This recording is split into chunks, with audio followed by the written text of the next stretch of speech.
So I make a lot of questionable decisions when it comes to my collection. This is my happy song. I like to sing it all day long. In this video, what I thought I'd do is present to you the top 5 most questionable, arguably bad financial decisions I've made when it comes to my retro collection.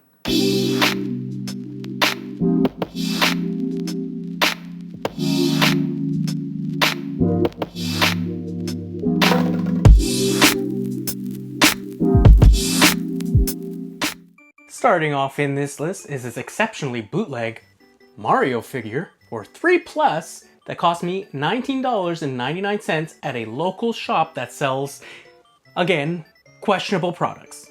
So this thing is obviously very bootleg. The packaging is extremely cheap. We have a newish Mario figure on the front. We have a lot of different things from different games, different images that I'm sure that they stole directly from Nintendo. And here is the bottom of the packaging in case anybody wanted to take a look. Obviously made in China. Take this, wolf, keep your dream. Whatever that means. Out of the packaging, this is what the bootleg Mario looks like. The hat is sewn directly on. Has a little bit of fluff. As you can see, it is awful. Now, the reason I thought I would pick this up at the time is I was watching a lot of YouTube videos and they were talking about all these bootleg things and they all look pretty cool, and I guess that was my downfall. To get this little guy working, you have to take off one of these battery compartment covers with the screw that I absolutely hate. It is just a pain. I've already taken the liberty of adding in some batteries. It takes 3 AA batteries to power this monstrosity. But what comes next is probably the part that I hate the most about this figure. Now you'd assume he press this little hand thing right here and it would be a cute dance. But in fact, it is not only a cute dance, it is some awful music. Several seconds of struggling later.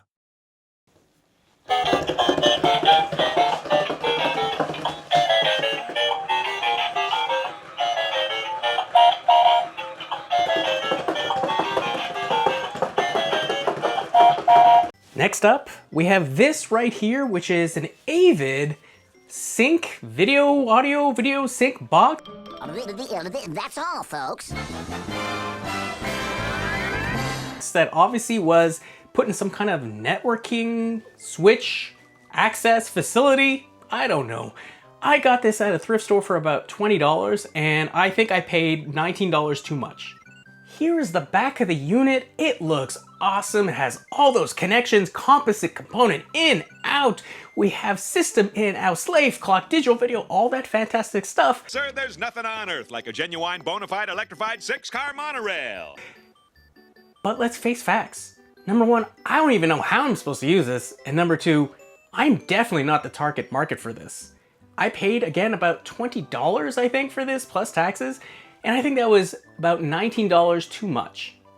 Coming in at number 3 is this Miracle Piano. Yes, that's right, the Miracle Piano, the one that we've all heard of for the Nintendo and Super Nintendo. However, this version is for the Macintosh. Buy your kids a conventional keyboard, and here's what they'll learn on their own. For the same money, the Miracle Piano will actually teach them how to play. Oh, 100%. Yeah, I'm pretty amazed at my progress. Yeah. This Miracle keyboard, teaches you how to play in a fun way. I like it. The Miracle Piano teaching system. Why buy just a keyboard when you can have a piano that teaches you how to play? This unit is complete in box. It is in fantastic shape. And the previous owner told me they didn't even use it more than once. And while this thing looks awesome in its box, complete in box, I'm not planning on learning the piano. And I don't have room to display this, and even if I did, I don't think most people would even know what it is. And while it's not the most expensive thing in my collection, it still cost me about $70 Canadian to really take up a lot of space in my basement. Coming in at number 4 is this vintage 1980s Midway Pac-Man mini cab made by Coleco. Now don't get me wrong on this one. The look of this is fantastic. If we turn it around, we see it has all the stickers with the questionable glue that is starting to change it, make it a little see-through. It has the sticker on top, the sides. The controls are fine, the screen's a little bit dirty, but other than that, it is in pretty fantastic shape. I also got really lucky with this one as it has the battery compartment cover, which a lot of time for these old electronics, kids back in the day, I'm assuming ate these battery compartments, but luckily ours is still on the unit.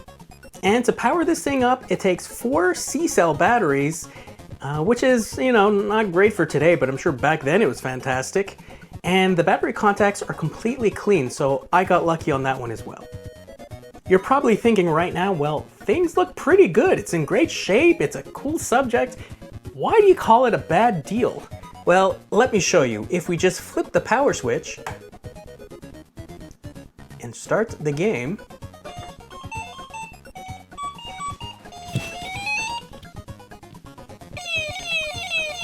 yeah, that's the noise that it makes, and that's the awful screen that it has. Terrible. And for this vintage piece of gaming technology that looks good but sounds like a screeching animal, what did I pay? $40 Canadian. $40? And one day this will be going, probably very soon.